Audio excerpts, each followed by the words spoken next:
کردم خودم میتونیم، یارم از آن من است به کسی چه.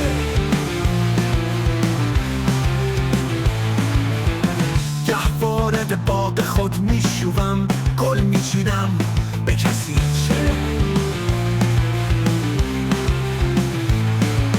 گه به مدرسه میروم، درس برای خدا میخوانم. گه به میخانه میروم، دم میکشم به کسی چه. زاهدان شراب این عشق را حرام گفتند. من میریزم، من مینوشم، گناه از آن من است به کسی چه. به کسی چه. من پیراهن ملامت را پاره کردم و پوشیدم، شیشه شرم و ناموس را به سنگ زدم به کسی چه. گه به آسمان میروم، بر قاف تا قاف همه جا حکم میرانم.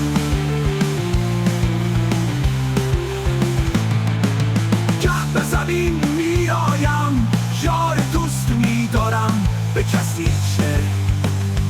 رقیب سگ سفید چنین میگفت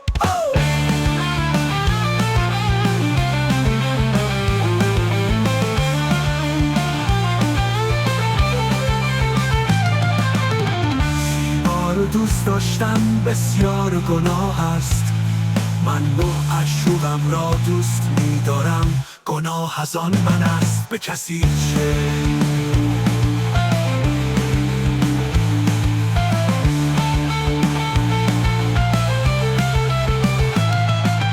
زاهدان بر محراب مسجد سجده می‌کنند، آستان یار من سجدگاه من است. رو می‌سایم به کسی چه.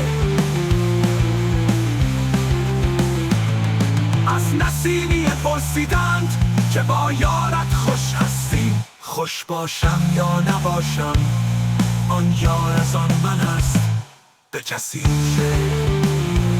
به کسی چه. به کسی چه. به کسی چه. به کسی چه.